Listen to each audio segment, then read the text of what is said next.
بسم الله الرحمن الرحيم. لقد جاءكم رسول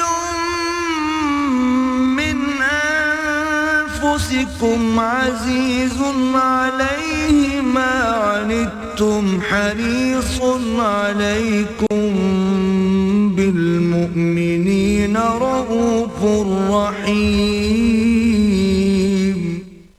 نحمده ونصلي على رسوله الكريم. اما بعد فقد قال الله تبارك وتعالى كما ورد في سورة الانفكاك: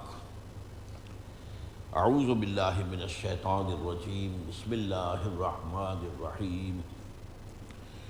وما امروا الا ليعبدوا الله مخلصين له الدين حنفاء وَيُقِيمُوا الصَّلَاةَ وَيُؤْتُوا الزَّكَاةَ وَذَلِكَ دِينُ الْقَيِّمَةِ. صدق اللہ العظیم. وعن ابی عبد الرحمن عبد اللہ بن عمر بن الخطاب رضی اللہ تعالی عنہما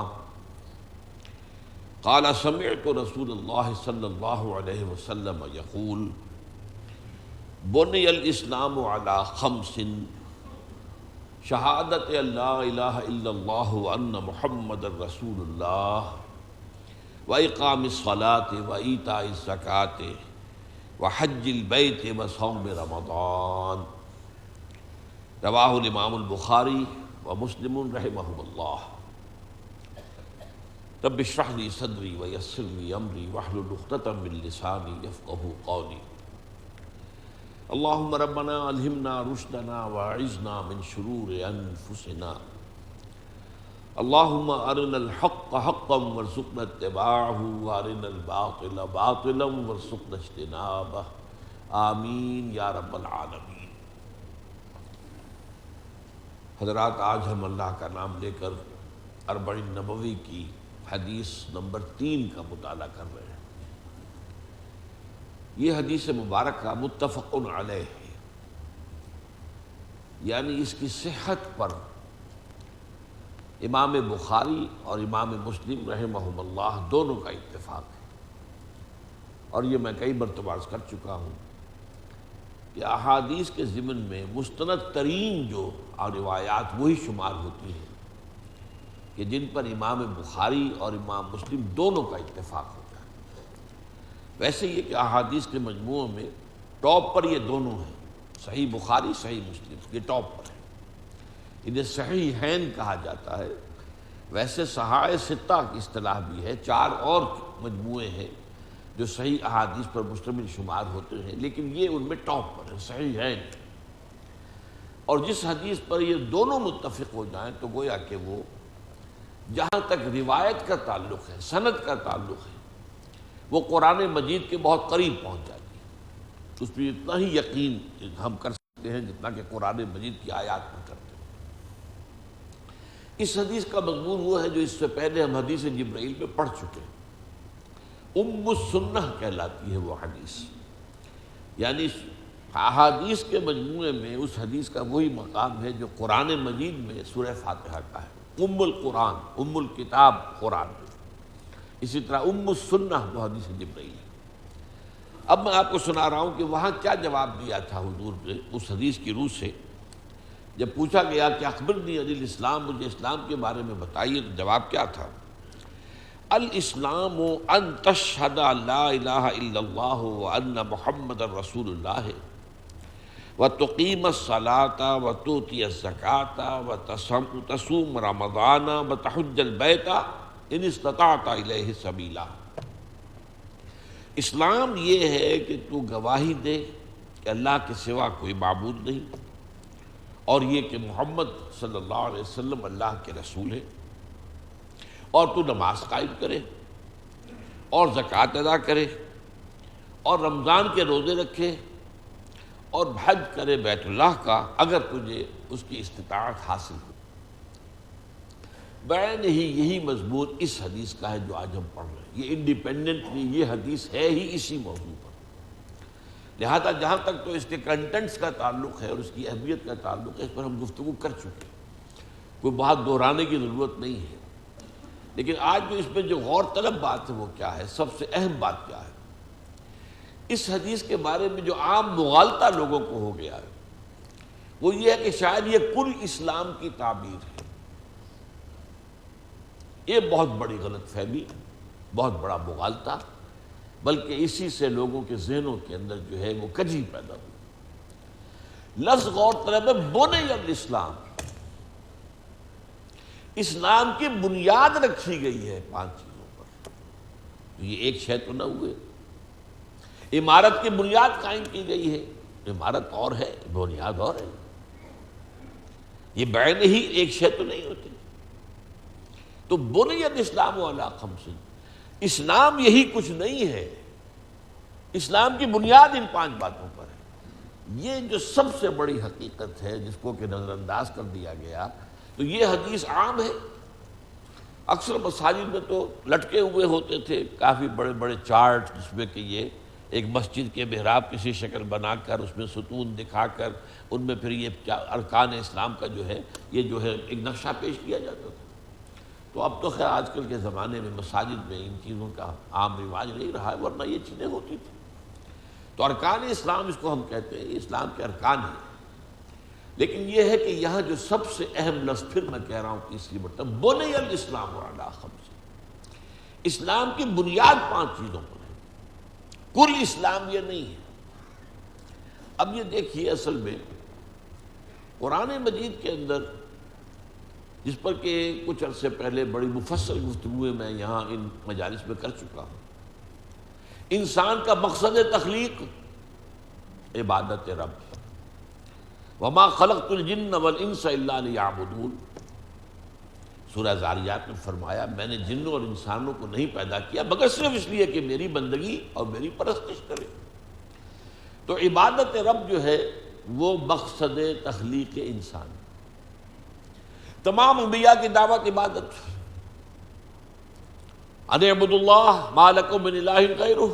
آپ پڑھ جائیے قرآن مجید مکی صورتوں میں، حضرت نوح کی دعوت یہی، حضرت ہود کی، حضرت صالح کی، حضرت ابراہیم کی، حضرت موسیٰ کی، عیسیٰ کی، خود حضور کی صلی اللہ علیہ وسلم۔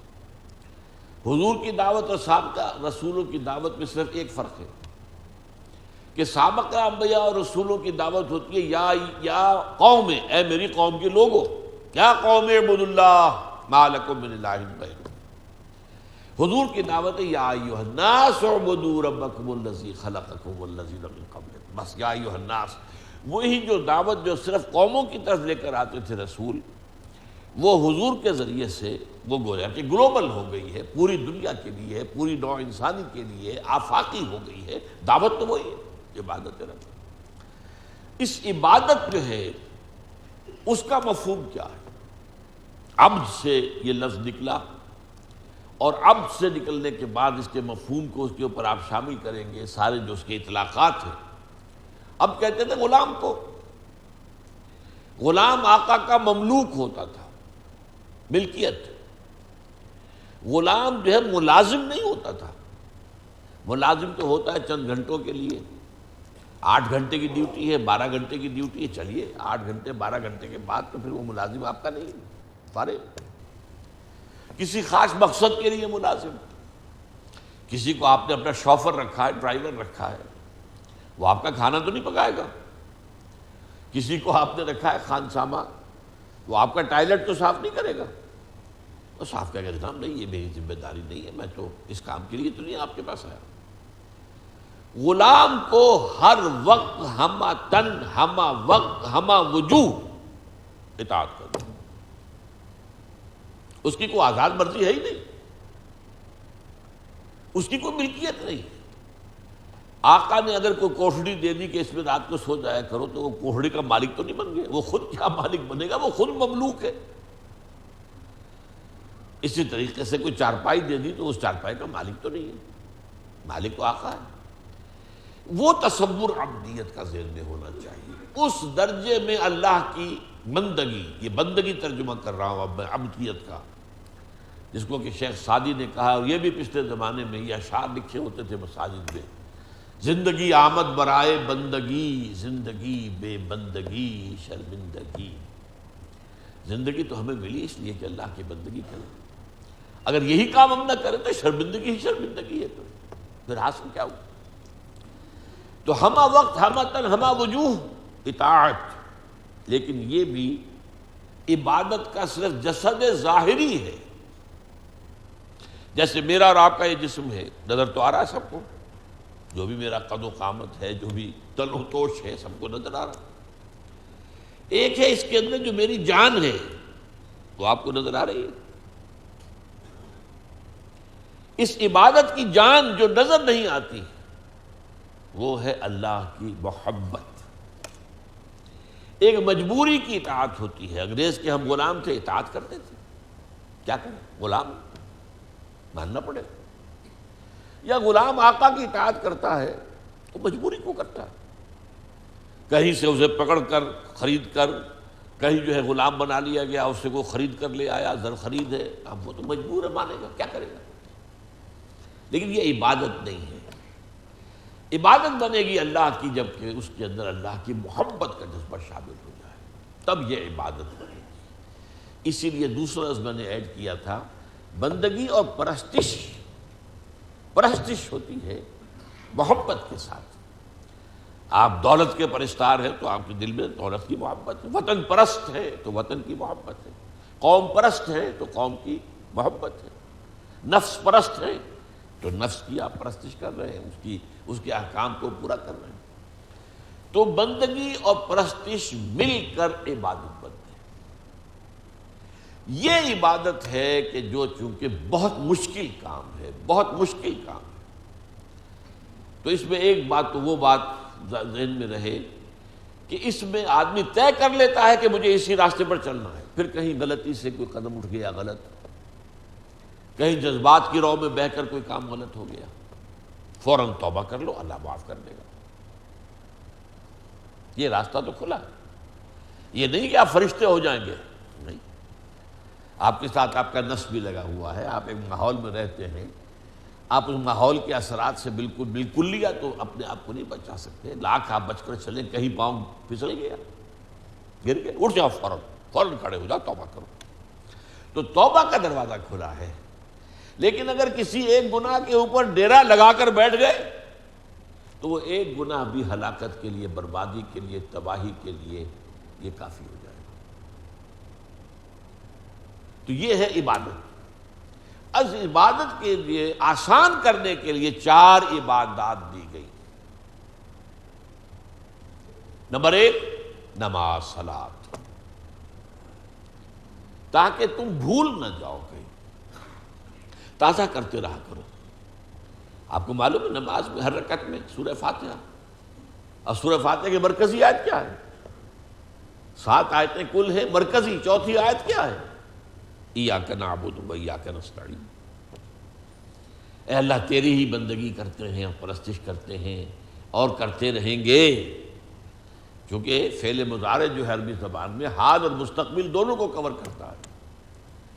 تیری ہی بندگی اور پرستش کرتے ہیں اور کرتے رہیں گے، اور تجھ ہی سے مدد مانگتے ہیں اور مانگتے رہیں گے. اس قول و قرار کو تازہ کرنا، تازہ کرنا، تازہ کرنا. 5 مرتبہ دن میں جو ہے اس کو دوبارہ تازہ کر لو، وعدہ بھول جاؤ. بڑا پیارا شعر ہے حفیظ جالندری کا کہ سرکشی نے کر دیے دھندلے نقوش بندگی، آؤ سجدے میں گریں لوح جبیں تازہ کریں. یہ ہماری پیشانی کے اوپر گرد و غبار آ گیا ہے. اس کے اوپر جو بندگی کا نشان ہونا چاہیے تھا اللہ کی بندگی کا، وہ جو ہے دھندلا ہو گیا. اور سجدے میں گریں، خاک پر رکھیں اپنی اس پیشانی کو اور یہ کو تازہ کر لیں. بندگی کا نقش، بندگی کا جو یہاں نقش ہے وہ تازہ ہو. سرکشی جو ہے نفس کی سرکشی، سرکشی نے کر دیے دھندلے نقوش بندگی، آؤ سجدے میں گریں لوح جبیں تازہ. تو تازہ رکھنے کے لیے کہ یہ عہد آپ بھول نہ جائیں نماز سے. اور پھر آپ کے ساتھ ایک نفس حیوانی لگا ہوا، حیوانی تقاضے. حیوانی تقاضوں میں موسٹ امپورٹنٹ کیا ہے؟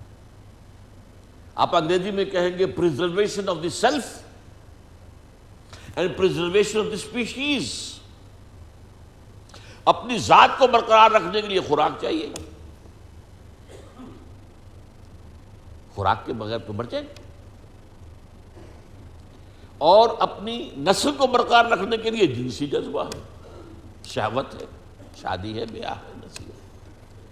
یہ دو ہیں موسٹ پورٹنٹ محرکات جو ہیں، motives, most important motives, animal instincts, preservation of the self and preservation of the species۔ لیکن یہ دونوں جذبے اتنے طاقتور ہیں کہ یہ جب اندر سے ابھرتے ہیں تو یہ اندھے بہرے ہوتے ہیں، انہیں اس سے غرض نہیں ہے، بھوک لگی ہے پیٹ میں ڈالو کچھ، اس سے پیٹ کو کوئی بحث نہیں کہ حلال ہے یا حرام ہے۔ آپ کا شہوت کا جذبہ بھڑک اٹھا ہے، وہ تو اپنی تسکین چاہتا ہے، اس سے کوئی غرض نہیں ہے، جائز راستے سے ہو یا ناجائز سے ہو۔ تو یہ جو خود سر گھوڑا ہے، یوں سمجھیے کہ ہمارا یہ جو حیوانی وجود ہے یہ گھوڑے کے مانند ہے، اور ہمارا روحانی وجود جو ہے، جو حقیقی وجود ہے، وہ اس پر سوار ہے۔ اگر گھوڑا منہ ہے اور سوار کمزور ہے تو وہ گھوڑا جو ہے، وہ جو سوار ہے، وہ گھوڑے کے رحم و کرم پر ہے، جہاں چاہے گا لے جا کے پٹک دے گا۔ وہ سوار کی مرضی سے تو نہیں جائے گا، جدھر وہ چاہے گا جائے گا، اور جہاں چاہے گا پٹک دے گا۔ تو اس منہ گھوڑے کے اوپر سوار ہونے کے لیے آپ کو ذرا اپنی خودی، اپنی انا، اس کو بھی طاقتور کرنے کی ضرورت ہے۔ اس اپنی خودی اور انا کو طاقتور کرنے کے لیے روزہ رکھ دیا گیا۔ پورا دن بھوکے رہو، برداشت کرو، پیاس بھی ہے تو برداشت کرو۔ یہ ساری سہولتیں جو آج ہمیں حاصل ہے، کبھی حاصل تو نہیں تھی نا۔ کہاں تھے اے سی، کہاں تھے، اور کہاں دیہات میں کہاں ہے، اور یہ ساری چیزیں دیکھیے کہ روزے تو گرمی کے موسم میں جون جولائی مئی کے مہینے میں بھی روزے آتے ہی ہیں۔ برداشت کرو، بھوک کو برداشت کرو، کھانے کی چیزیں موجود ہیں لیکن نہیں کھاؤ، جائز چیزیں موجود ہیں، جائز نہیں، اس وقت حرام ہے، اس وقت وہ جائز بھی حرام ہے۔ طلوع فجر کے بعد سے لے کر غروب شمس تک جائز چیزیں کھانا بھی حرام ہے۔ شہوت کی انگڑائیاں کتنی بھی ہوں، لیکن چاہیے کہ بیوی موجود ہے، منکوحہ بیوی موجود نہیں، حرام، اللہ نے روکا ہوا۔ تو یہ ایک مشق ہے اپنے اس منہ زور گھوڑے کو لگام دینے کی، اسی کا نام تقویٰ ہے، بچ کر چلنا، سیلف کنٹرول، اپنے حیوانی وجود کے اوپر کنٹرول رکھنا۔ یہ نہیں کہ جو یہ حیوانی وجود کہے وہ کرنے لگو، پھر تو تم گھوڑے کے تابع ہو گئے۔ پھر وہی کہوں گا، گھوڑا پھر آپ کو جس کھائی میں چاہے گا گرائے گا۔ تیسرا یہ کہ انسان میں مال کی محبت جو ہے، وَإِنَّهُ لِحُبِّ الْخَيْرِ لَشَدِيدٌ، بہت ہے۔ دنیا میں زندگی بسر کرنے کے لیے ساز و سامان تو چاہیے نا، ساز و سامان پیسے سے آتا ہے، لہذا یہ بھی گویا کہ ہمارے اینیمل انسٹنکٹس میں سے ہے کہ کچھ مال و دولت، لیکن اس میں بھی انسان اندھا ہو جاتا ہے، جمع کر رہا، جمع کر رہا، جمع کر رہا، مال اس کی محبت ہے، پھر اندھا ہو جاتا ہے۔ مال کی محبت میں یہ بھی نہیں دیکھتا کہ کیا حلال ہے کیا حرام ہے۔ مال آنا چاہیے چاہے حرام سے آئے، اس کو روکنے کے لیے زکوٰۃ دو، خرچ کرو، دینے کی عادت ڈالو، دو، اللہ کی راہ میں دو، اتنا تو کم سے کم دینا ہی ہے، ہر حال دینا ہے، اس سے بھی زیادہ اور دو اور دو اور دو۔ آپ لوگ سمجھتے ہیں صرف زکوٰۃ پر اکتفا نہیں، ان فی المال لحقا سوی الزکوٰۃ، حضور نے فرمایا تمہارے مالوں میں زکوٰۃ کے علاوہ بھی حق ہے، اس کو ہم کہتے ہیں صدقات نافلہ، مزید دو اور خفیہ دو، اور اس طور سے دو کہ داہنا ہاتھ جو کچھ دے رہا ہو تمہارے اپنے بائیں ہاتھ کو اس کی خبر نہ ہو، اس کا ڈھنڈورا مت پیٹو۔ زکوٰۃ جو ہے وہ تو اعلان دی جائے گی، اسلامی حکومت میں ریاست خود دے گی، یا فرض کیجئے اموال باطنہ ہیں آپ خود دیں گے تب بھی اعلان دیں گے، لیکن جو صدقات نافلہ ہیں چھپا کر، یہ ہے حکمتیں اس عبادت کو آسان کرنے کی، اور یہ ساری حکمتیں جمع کر دی گئی ہیں حج کے اندر۔ حج میں ذکر بھی ہے اللہ کا، تلبیہ بھی ہے، شاعر اللہ کو دیکھنا ہے۔ حج میں آپ کو معلوم ہے بیت اللہ کو صرف دیکھنا بھی ثواب ہے، طواف کر رہے ہیں۔ پھر یہ جب احرام میں ہیں آپ تو پابندیاں بھی نفسیانی جو ہیں، جو روزے والی پابندیاں بھی کچھ آ جاتی ہیں۔ تعلق زن و شوہر نہیں ہو سکتا، چاہے بیوی ساتھ ہے، احرام کے اندر ہے، وہ تعلق حرام، پھر پیسہ بھی خرچ ہوتا ہے۔ تو تینوں حکمتیں وہ جامع ترین جو ہے سمجھیے کہ عبادت ہے۔ اسی لیے کہا گیا ہے کہ حج مبرور جو ہے وہ شے ہے جو حج اللہ کے قبول ہو جائے، وہ شے ہے کہ جس کے بعد انسان کے سابقہ زندگی کے سارے گناہ معاف ہو جاتے ہیں، اور وہ ایسے ہو جاتا ہے جیسے آج ہی اس کی ماں نے اسے جنا ہے، جیسے وہ آیا ہے بچہ معصوم ماں کے پیٹ سے، ایسے ہی وہ معصوم ہو جاتا ہے۔ لیکن وہ حج مبرور ہو، حلال کی کمائی سے حج کیا گیا، حرام سے نہیں۔ اور وہاں حج میں وہ ساری پابندیاں جو ہے بڑی عمدگی کے ساتھ، اعلیٰ اسلوب کے ساتھ نباہی گئی۔ فلا رفث ولا فسوق ولا جدال فی الحج۔ اب یہ ہے اصل میں جو دو لفظوں کا فرق میں نے واضح کرنے کے لیے اتنی لمبی بات کی ہے، عبادت اور عبادات۔ لفظی طور پر تو عبادت کی جمع عبادات، نماز بھی عبادت، روزہ بھی عبادت، حج بھی عبادت، زکوٰۃ بھی عبادت، یہ سب عبادات۔ اصل عبادت کیا ہے؟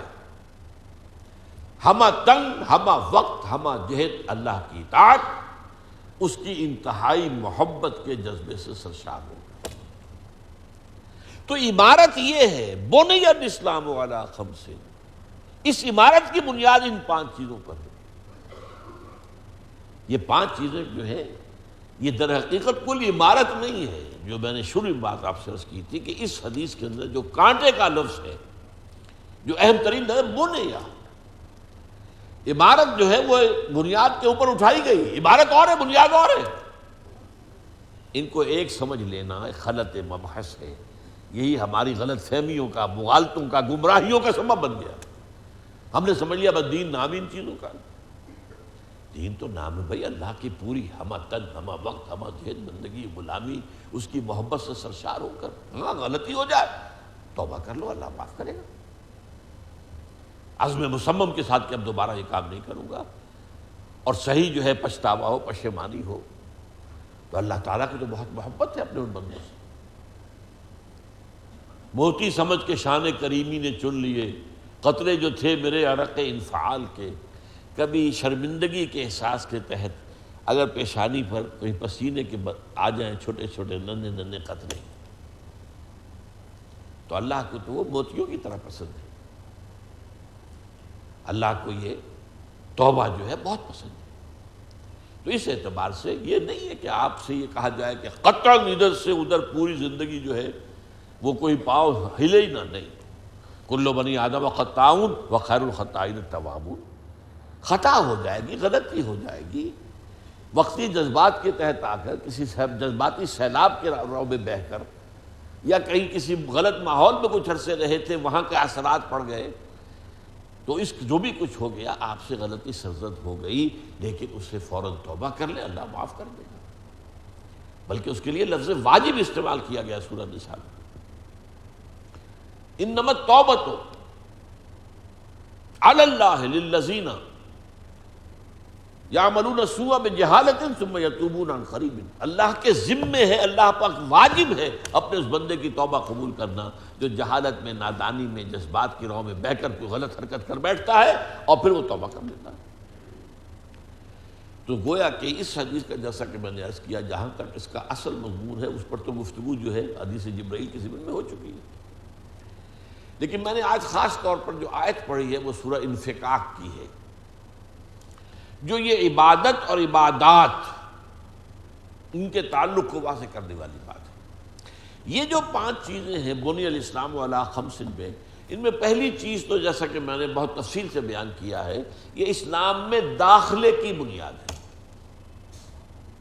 وہ داخلہ تو صرف کلمہ شہادت سے ہو جائے گا۔ نماز، روزہ، حج اور زکوٰۃ بھی اضافی چیزیں ہیں۔ ویسے بھی یہ سب کا موقف ہے کہ تارک نماز کافر نہیں ہوتا، منکر نماز کافر ہو جائے گا۔ مانے ان چیزوں کو، لیکن عمل میں کمی ہے تو جو بھی ہوگا، مختلف فقہا کے نزدیک مختلف سزائیں ہیں، اس کی تعزیرات ہیں، ٹھیک ہے، لیکن یہ کہ کافر نہیں ہوگا۔ تو اگر آپ بوائل ڈاؤن کریں گے تو اسلام کی بنیاد تو صرف ایک چیز بنتی ہے، اور وہ کلمہ شہادت ہے، اشہد ان لا الہ الا اللہ واشہد ان محمد رسول اللہ۔ اس لیے عین حالت جنگ میں جس نے کلمہ شہادت پڑھ دیا تھا، اس کو حضرت اسامہ ابن زید نے نہیں چھوڑا، بخشا نہیں، اس کی جان نہیں بخشی کی بلکہ اس کی گردن اڑا دی۔ تو حضور نے جواب طلبی کی، کیا کرو گے جب یہ کلمہ شہادت جو ہے تمہارے خلاف جو ہے استغاثہ لے کر آئے گا قیامت کے دن؟ اور قرآن میں کہہ دیا گیا اگر تم نکلو اللہ کی راہ میں جہاد کے لیے اور کہیں تمہیں مل جائے کوئی شخص، فرض کیجئے کہ وہ کسی ایسے قبیلے کا ہے جو بحیثیت مجموعی کافر ہے، منکر ہے، مشرک ہے، لیکن وہ اپنے اسلام کا اظہار کرتا ہے، تو تم نہیں کہہ سکتے لستا مومنا، تم مومن نہیں، تم کون ہوتے ہو؟ تم تو دل کے ہاتھ کو نہیں جانتے۔ تو بوائل ڈاؤن کر کے میں اس کو عرض کر چکا ہوں کہ اسلام میں داخلے شامل رہنے کے لیے بنیاد تو وہ صرف کلمہ شہادت رہ جاتی ہے۔ البتہ یہ جو آیت میں نے سنائی آپ کو، اس میں یہ واضح ہو جاتا ہے، یہ 4 عبادات، ان میں سے 2 کا خاص طور پر ذکر ہوتا ہے۔ چنانچہ حدیث معاذ کے اندر بھی پھر 2 کا ذکر آیا ہے، نماز اور زکوٰۃ کا۔ اور سورہ توبہ کی ابتدائی 6 آیات میں بھی میں آپ کو بتا چکا ہوں 2 چیزوں کا ذکر آیا۔ جب یہ کہہ دیا گیا تھا کہ اب صرف 4 مہینے کی مہلت ہے، اس کے دوران مشرکین عرب جو ہیں، بنی اسماعیل، امیین، یا تو اسلام لے آئیں ورنہ قتل عام ہو جائے گا۔ تو ان کی علامت کیا ہوگی؟ اگر وہ نماز قائم، اگر وہ توبہ کریں اور نماز قائم کریں اور زکوٰۃ ادا کریں۔ 2 چیزیں جو ہیں وہ وہاں بھی بیان ہوئی اور 2 ہی چیزیں حدیث معاذ کے اندر آئی، لیکن یہاں پر جو ہے آپ سمجھ لیجیے 4 چیزیں ہیں۔ وَمَا أُمِرُوا إِلَّا لِيَعْبُدُوا اللَّهَ مُخْلِصِينَ لَهُ الدِّينَ حُنَفَاءَ، اور انہیں نہیں حکم ہوا، یہ دین کا خلاصہ ہے، دین کی تعلیم کا، انہیں نہیں حکم ہوا تھا مگر اس بات کا کہ اللہ کی عبادت کریں، بندگی جمع پرستش کریں، اسی کے لیے اپنی اطاعت کو خالص کرتے ہوئے، اور قائم کریں نماز کو اور ادا کریں زکوٰۃ۔ ذالک الدین القیمہ، یہ ہے ہمیشہ کا قائم دین، دین جو ہے انہی چیزوں پر قائم رہے گا۔ تو معلوم اصل عبادت کچھ اور ہے، اور یہ عبادات اس کے ساتھ سپورٹ کرنے کے لیے، جیسے چھت کے نیچے 4 ستون، اب فرض کیجئے ایک چھت ہے ہی نہیں تو ستون کھڑے ہوئے، آپ کو کیا معلوم ہوگا یہ کیا پاگل پن ہے، کس نے بنائے یہ، کس لیے بنائے؟ بڑی تلخ بات کہہ رہا ہوں۔ آج ہمارے ذہنوں سے جب وہ چھت ہے اسلام، عبادت، وہ ذہن سے نکل گئی، ان ستونوں کی حیثیت کیا ہے؟ یہ صرف رسومات بن کر رہے، ریچولز رہ گئی، روح اذاں رہ گئی، رسم اذاں روح بلالی نہ رہی، نماز، روزہ و قربانی و حج یہ سب باقی ہیں، تو باقی نہیں۔ تو بغیر چھت کے ستون بھائی کس لیے؟ لا یعنی، بے معنی، بے مقصد۔ وہ چھت جو ہے وہ اسلام، اسلام کے معنی اطاعت۔ بنی الاسلام علی 5، شہادت ان لا الہ الا اللہ وان محمد رسول اللہ، واقام الصلاۃ وایتاء الزکوٰۃ وحج البیت وصوم رمضان، متفق علیہ۔ وَمَا أُمِرُوا إِلَّا لِيَعْبُدُوا اللَّهَ مُخْلِصِينَ لَهُ الدِّينَ حُنَفَاءَ وَيُقِيمُوا الصَّلَاةَ وَيُؤْتُوا الزَّكَاةَ وَذَلِكَ دِينُ الْقَيِّمَةِ۔ یہ واو کو میں نے بار بار جو کہہ رہا ہوں زور دے کر، چونکہ گرامر میں اسے کہتے ہیں حرف عطف، حرف عطف، میں اور تو، اور بیچ میں جو اور آ گیا تو میں اور ہوں تو اور ہے، اسے کہتے ہیں مغایرت۔ حرف عطف جو ہے وہ مغایرت ثابت کرتا ہے، قلم اور پینسل، تو قلم اور ہے پینسل اور بیچ میں آ گیا معاہدت ہوگی. تو یہ اصل عبادت کچھ اور ہے. وما امروا الا ليعبدوا الله مخلصين له الدين حنفاء ويقيموا الصلاة ويؤتوا الزكاة وذلك دين القيم. یہ تصور جو ہے اگر عام ہو جائے تو واقعہ یہ ہے کہ امت کی بہت بڑی اصلاح ہو جائے گی. لیکن اگر یہ تصور ہی ذہنوں کے اندر نہیں ہے تو پھر یہ ریچولز ہیں، رسومات ہیں. یہ رسومات تو چل رہی ہیں، اتنے بڑے پیمانے پر ہو رہی ہیں. 25-25 30-30 لاکھ آدمی حج میں جمع ہو جاتے ہیں، اور رمضان کے آخری عشرے میں تو سنا ہے کہ 25-30 لاکھ سے زیادہ کی آبادی ہو جاتی ہے حرم کی. لیکن کیا اس کا دنیا پر کوئی ماشا بھر بھی کوئی اثر ہے؟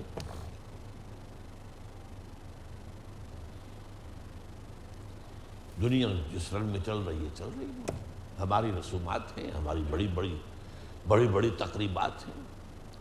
جیسی عالی شان مساجد، یہ تو بیچاری ٹھیک ہے، ایک یوٹیلیٹی کا آپ کہیں گے اس کو کہ عمارت ہے یہ، لیکن جو عالی شان عمارتیں مسجد کی بن رہی ہیں آج کل مساجد، وہ تو وہی ہے جس کے بارے میں کہ حضور کی ایک حدیث جو ہے بہت ہی لرزا دینے والی ہے. یوشک ان یاتی علی الناس زمان، اندیشہ ہے کہ لوگوں پر ایک زمانہ ایسا بھی آ جائے گا، لا یبقى من الاسلام الا اسمہ، اسلام میں سے اس کے نام کے سوا کچھ نہیں بچے گا. ولا یبقى من القرآن الا رسمہ، قرآن میں سے بھی اس کے رسم الخط کے سوا کچھ نہیں بچے گا. مساجدہم عامرۃ، ان کی مسجدیں آباد ہوں گی. وہی خراب من الہدی، ہدایت سے خالی ہوں گی. اور سخت ترین بات، علماءہم شر من تحت ادیم السماء، ان کے علماء آسمان کی چھت کے نیچے کی بدترین مخلوق ہوں گے. من عندہم تخرج الفتنہ، ان کے پاس سے ہی فتنہ برآمد ہوگا. فتنہ، فلاں کے خلاف فتویٰ، فلاں کے خلاف فتویٰ، فلاں کے خلاف فتویٰ، فلاں کے خلاف فلاں یہ فلاں وہ، فرقے بازی، ایک دوسرے کے اوپر فتوے. من عندہم تخرج الفتنۃ وفیہم تعود، انہی میں لوٹ کر آ جائے گا فتنہ. یہ بدترین زمانے کی پیشن گوئی کی ہے محمد رسول اللہ صلی اللہ علیہ وسلم، جس کے آثار ہم دیکھ رہے ہیں. تو در حقیقت یہ جو ہمارے ہاں عبادات کو اصل دین سمجھ لیا گیا، اور اصل عبادت اصل اسلام، بنی الاسلام علی خمس، یہ بنے کا لفظ میں نے کہا تھا اہم ترین ہے. اب اور دو باتیں اور نوٹ کر لیجیے. یہ جو 4 چیزیں ہیں، نماز، روزہ، حج اور زکوٰۃ، یہ گویا کہ 4 ستون بھی ہیں جس پر عبادت کی چھت، اسلام کی چھت پڑی ہوئی ہے. لیکن انسان کی روحانی ترقی کا راستہ بھی یہی ہے. یہ صرف ایک قانونی شرط پوری کرنے والی چیزیں نہیں. اسی میں خشوع اور خضوع نماز کے اندر ہو جائے تو اور کیا چاہیے. اگر روزے کی حالت کے اندر انسان صرف کھانے پینے سے نہ، بلکہ کوئی جھوٹی بات نہ نکلے زبان سے، کوئی کسی کے لیے کوئی برا کلمہ نہ نکلے زبان سے، اگر اس کنٹرول کے ساتھ روزہ رکھا جائے، وہ ایک روحانی ترقی کا ذریعہ بنے. زکوٰۃ کے علاوہ صدقات دیے جائیں. یہاں تک کہ پوچھا گیا کہ یسألونک ماذا ينفقون قل العفو، پوچھتے ہیں کہ کتنا خرچ کریں اللہ کی راہ میں، کتنا دیں. کہہ دیجئے جو بھی تمہاری ضرورت سے زائد ہے دے ڈالو، مت رکھو، ڈونٹ ریٹین. یہ ذرا ایک مسئلہ تھوڑا سا ہے، باریک سا کہیں مغالطہ نہ ہو جائے. اپنے پاس پیسہ رکھنا، دولت رکھنا حرام نہیں ہے. حلال ذریعے سے کماؤ. اب جو کچھ آ گیا ہے اسے اللہ کا فضل سمجھو. اور اعلیٰ روحانیت تو یہ ہے کہ اس میں سے صرف اپنی ضروریات کی حد تک اپنا حق سمجھو، باقی اللہ کی راہ پہ دے دو. یہ ان محروموں کا حق ہے، فی اموالہم حق معلوم للسائل والمحروم، اللہ نے تمہارے حصے میں ڈال کر تمہارا امتحان لیا ہے کہ تم ان کو لوٹا کر فارغ کر ہو جاتے ہو یا اس پر قبضہ مغالفانہ رکھتے ہو، لیکن جائز ہے، حرام نہیں ہے۔ صرف زکوٰۃ تو زبردستی لے لی جائے گی، باقی تم رکھ سکتے ہو، تمہاری اولاد کو منتقل ہو سکتا ہے وراثت کے طور پر، لیکن روحانی ترقی اگر چاہتے ہو تو یسألونک ماذا ینفقون قل العفو۔ حضور نے زندگی اسی سطح پر گزاری ہے، اپنے پاس ایک پیسہ رکھا ہی نہیں کبھی۔ عام آدمی سے اگر آپ یہ کہہ دیں تو شاید وہ آپ کا سر پھوڑ دے کہ حضور نے کبھی زکوٰۃ نہیں دی، کیسے ہو سکتا؟ ارکان اسلام کیسے ممکن ہے؟ بھائی کیسے دے زکوٰۃ؟ زکوٰۃ تو پال جمع ہو تو دینا، جب رکھا ہی کبھی کچھ نہیں اپنے پاس تو زکوٰۃ کہاں پائے گی؟ اور اسی پر یہ خاص صحابہ کرام کے اندر ایک طبقہ کہلاتا ہے فقراء صحابہ، انہوں نے اسی سطح پر زندگی گزاری، سب نے نہیں، باقی عام لوگ جو ہے کاروبار بھی کرتے تھے اپنا، اور دولت جو ہے وہ اللہ کی راہ میں دیتے بھی تھے، رکھتے بھی تھے۔ جب رکھتے تھے تبھی تو ہوتا تھا کہ غزوہ تبوک کے موقع پر لا کر اتنے بڑے بڑے پیسے، اتنی بڑی رقمیں دے دی، حضرت عثمان اپنے پاس نہ رکھتے تو کیسے لے آتے؟ لیکن روحانی ترقی کا راستہ یہی ہے، تو اللہ تعالیٰ کے راستے میں روحانی ترقی کی بھی یہی منزلیں ہیں، سیڑھیاں یہی ہیں، اسی میں سے ہو کر گزرو گے۔ ایک یہ ہے کہ آپ نے نماز جو ہے آپ نے پڑھ لی، فرض ادا ہو گیا، فقہی اعتبار سے آپ کی نماز صحیح ہے۔ ایک یہ ہے اس میں خشوع ہے، خضوع ہے، حضور قلب کے ساتھ نماز پڑھی ہے۔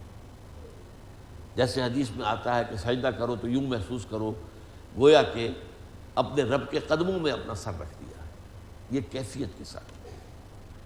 قرآن مجید پڑھو تو جو بھی رحمت والی آیات آئیں اس کے لیے فوراً اللہ سے سوال کرو، دعا کرو۔ عذاب کی آیت آئے تو فوراً اللہ کے عذاب سے معافی طلب کرو، اس کیفیت کے ساتھ۔ یہ صرف یک طرفہ نہیں بس جو ہے وہ پڑھ دیا، بس جو ہے رٹا ہوا اگل دیا، نہیں، یہ تو ایک طرح کے ڈائلاگ ہونی چاہیے، جس کو اقبال نے کہا انائے صغیر انائے کبیر، انائے کبیر the infinite ego، اور انائے صغیر the finite ego، وہ میں، اننی انا اللہ لا الہ الا انا فاعبدنی۔ اللہ کی انانیت کبریٰ کا قرآن مجید میں یہ مقام ہے، سورہ طٰہٰ کا، انانیت کبریٰ، اننی انا اللہ لا الہ الا انا فاعبدنی واقم الصلاۃ لذکری۔ تو یہ کیفیت جو ہے اس کے ساتھ نماز پڑھی جائے، نماز وہی ہے لیکن نماز میں فرق ہے، وہ کیفیت جو ہے وہ کس کیفیت کے ساتھ نماز ادا کی گئی اس کے اعتبار سے فرق پڑے گا۔ اور آخری بات یہ کہ یہی جو 4 عبادات ہیں، نماز، روزہ، حج، زکوٰۃ، یہ اس دنیا میں اسلامی معاشرے کی ایک تنظیم کی بنیاد بن جاتے ہیں۔ یہ شاعر ہیں، ایک معاشرے میں نظر آتی یہی چیزیں جو اسلام کے مظاہر نظر آئیں گے۔ مسجدیں ہیں، ٹھیک ہے، مسجدیں جامع اتنی نہیں ہونی چاہیے جتنی کہ ہم نے بنا لی ہے، وہ تو اسلامی نظام اگر ہو، ریاست اسلامی ہو تو وہ صرف حکومتی مسجدیں ہوں گی، اور لاہور میں گورنر نماز پڑھائے گا، گورنر خطبہ دے گا، یا اسی چھوٹی جگہوں پر آپ آ جائیں گے تو جو بھی اس علاقے کا جو ایڈمنسٹریٹو آفیسر ہوگا وہ وہاں پر خطبہ دے گا، وہاں بھی اجازت سے، حکومت کی اجازت سے۔ یہ تو ہم نے بنا لی ہے، ایک مسجد میں 3 مسجدیں، ایک گلی کے اندر ایک اہل حدیث کی ہے، ایک بریلوی کی ہے، ایک دیوبندی کی ہے، لاؤڈ سپیکر ایک دوسرے کے مقابلے میں ہیں اور مقابلے ہو رہے ہیں بلند آوازی کے۔ یہ تو خیر بہرحال غنیمت ہے، چلیے دین کا ایک ڈھانچہ قائم، لیکن یہ کہ وہ تو ہمارا جو نظام ہے وہ پوری معاشرت جو ہے اس کی ایک تنظیم ہوتی ہے۔ ایک علاقے میں 5 وقتہ نماز لوگ جمع ہوتے ہیں، بھائی آج فلاں صاحب نہیں آئے، کیا وجہ ہے، چلے پتہ کریں۔ یہ ہمارے سوشل کانٹیکٹ کا ذریعہ بننا چاہیے۔ یہ نہیں کہ آئے کسی کو نہ دیکھا نہ پوچھا نہ کسی کو مزاج پرسی کی، فجر کی نماز ہوئی، اذان وہ پھیرا سلام اور گئے، حضور تو بیٹھ جاتے تھے اور گفتگو کرتے تھے، کسی نے کوئی خواب دیکھا وہ بیان کرے، کسی نے کوئی اور کوئی بات کرے۔ تو یہ جو ہماری مسجد کا نظام ہے، پھر آپ کو معلوم ہے کہ بین الاقوامی اتنا بڑا اجتماع جو ہے، اس امت کی آفاقیت کا سب سے بڑا مظہر وہ آج بھی ہے، اگرچہ روح نہیں گئی، ڈھانچہ رہ گیا ہے، لیکن جسے کہتے ہیں کہ کھنڈر بتا رہے ہیں عمارت عظیم تھی، یہ کتنی عظیم عمارت تھی۔ وہاں پر آ کر مالکم ایکس جو ہے امریکہ کا بہت بڑا لیڈر، آنکھیں کھلی کی کھلی رہ گئی کہ میں نے دنیا بھر میں کہیں یہ منظر دیکھا ہی نہیں، کالے گورے پیلے لال ہرے سب جو بھی ہے وہ سب ایک جگہ پر ہے، اور اتنا امن ہے، کوئی جھگڑا نہیں، کوئی لڑائی نہیں، کوئی فساد نہیں۔ یہ نقشہ وہاں نظر آتا۔ تو یہ حدیث جو ہے ایک طرف یہ اسلام کے عبادت اور عبادات کے تعلق کو واضح کرنے والی ہے۔ بنی الاسلام علی خمس، شہادت لا الہ الا اللہ وان محمد رسول اللہ واقام الصلاۃ وایتاء الزکوٰۃ وحج البیت وصوم رمضان۔ نمبر 2، یہی 4 عبادات جو ہیں انسان کی روحانی ترقی کا بھی زینہ ہے۔ نمبر 3، یہی 4 عبادات جو ہیں وہ اسلامی معاشرے کے شاعر بن کر ایک خاص رنگ میں، ایک نئی تہذیب جو ایک رنگ ہے جو معاشرے میں پیدا ہوتا ہے، اس کی تنظیم، یہ اس کی بنیاد فراہم کرتی ہے۔ فصلی اللہ تعالی علی خیر خلقہ محمد وبارک وسلم تسلیما کثیرا کثیرا۔